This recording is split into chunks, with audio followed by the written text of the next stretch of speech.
Have you ever missed your favorite TV show just because the remote suddenly stopped working right when you needed it? That moment feels frustrating, especially when every button press gives you nothing back.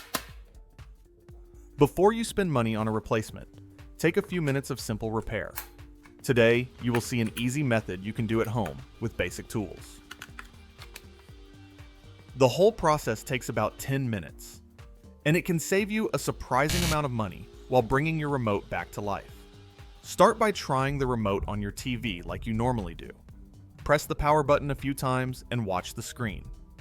Nothing happens. Try a few other buttons. Still no response. This confirms the problem is real and not just a one-time delay. Open the battery cover and remove both batteries. Do not skip this step. Safety comes first anytime you open an electronic device. Take a multimeter and measure the batteries.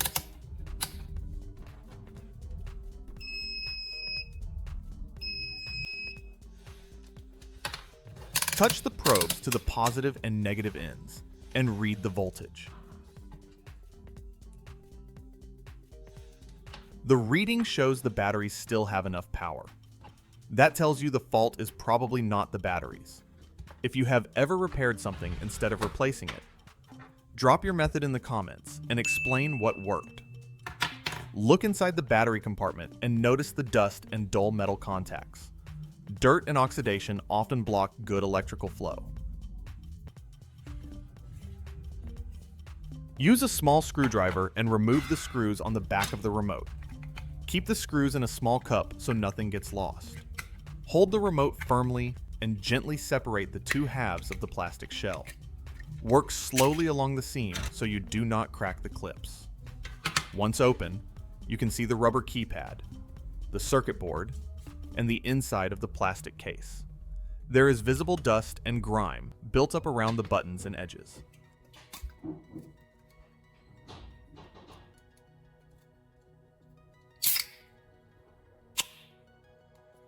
Prepare a shallow tray and place the rubber keypad and the plastic shell parts inside it. Pour enough Coca-Cola into the tray to cover these parts.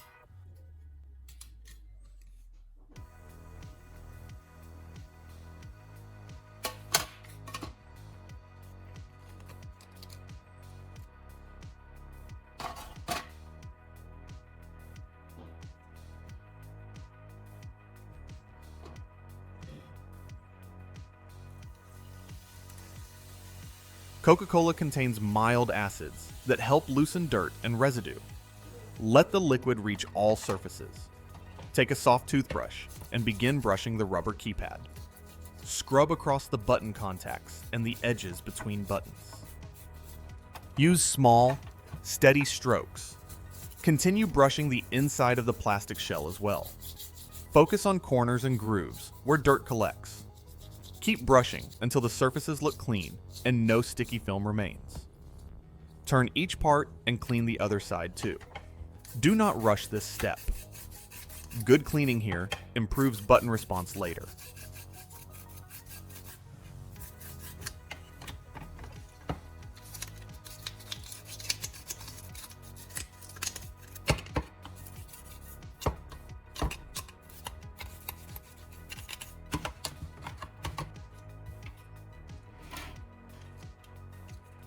Lift the parts out and place them on a thick paper towel.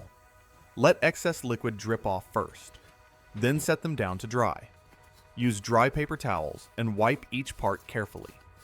Press the towel into corners and along the button pads. Remove all visible moisture. Take your time and check both sides of the rubber keypad. Any leftover liquid can affect performance later.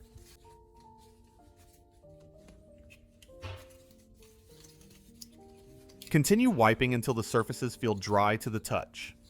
Use a heat gun or a small hot air tool on low setting to speed up drying.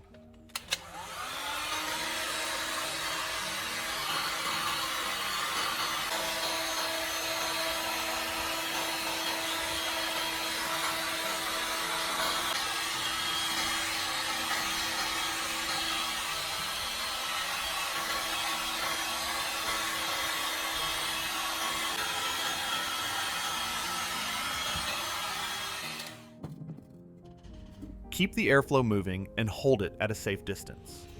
Do not concentrate heat in one spot. Warm air helps remove hidden moisture from button pockets and seams. A short drying pass is enough. Set the parts aside and let them cool naturally. Pick up the circuit board next. Do not place it in Coca-Cola.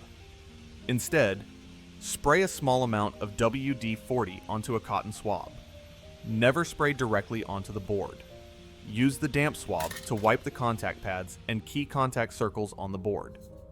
Move gently and follow the printed contact areas. This removes oxidation and improves conductivity. Use a fresh swab if one becomes dirty. Continue until the contact areas look clean and slightly brighter.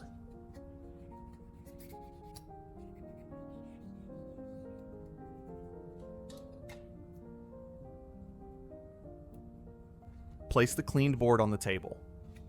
Insert the batteries back into the holder temporarily. Set the circuit board in position and place the rubber keypad on top without closing the case yet.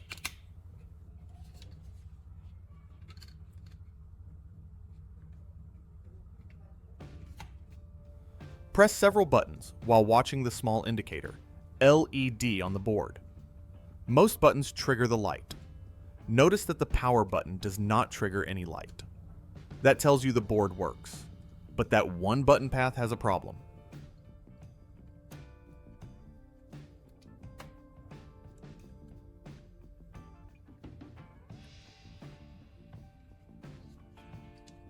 Remove the rubber keypad again.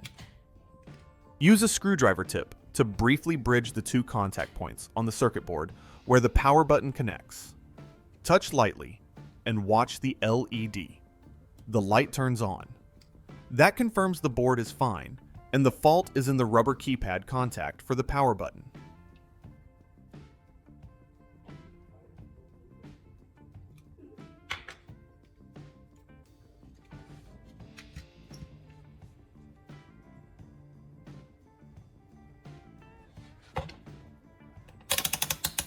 Take the multimeter and switch to continuity or resistance mode. Measure across several rubber button pads on the keypad. Most show a reading. When you measure the power button pad, there is no reading.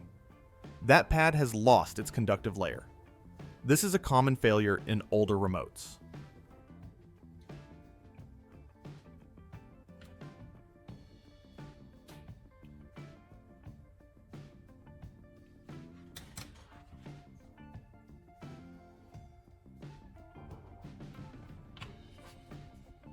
Test the foil tape with the multimeter first. It shows good conductivity. Cut a small piece of aluminum foil tape. Make it just large enough to cover the round contact pad under the power button.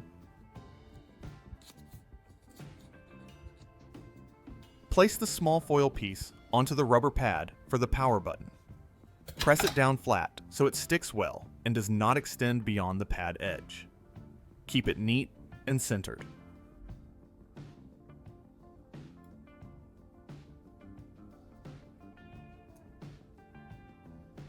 Place the rubber keypad back onto the circuit board again.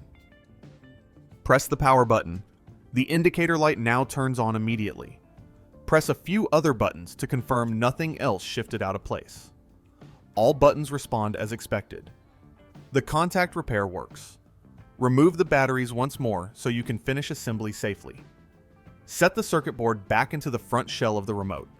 Lay the rubber keypad in its proper position. Check alignment around all edges. Make sure every button sits correctly in its hole. Bring the back shell into place and press the two halves together.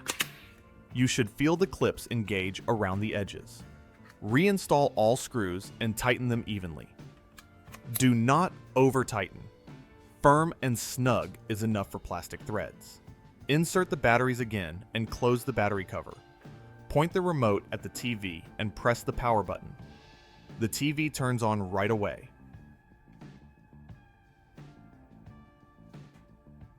No expensive parts were needed, and nothing complicated was required.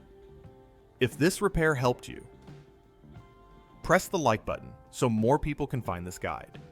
Subscribe to the channel for more practical DIY fixes you can do at home. Share in the comments what everyday item you want to repair next, and your idea may appear in a future video.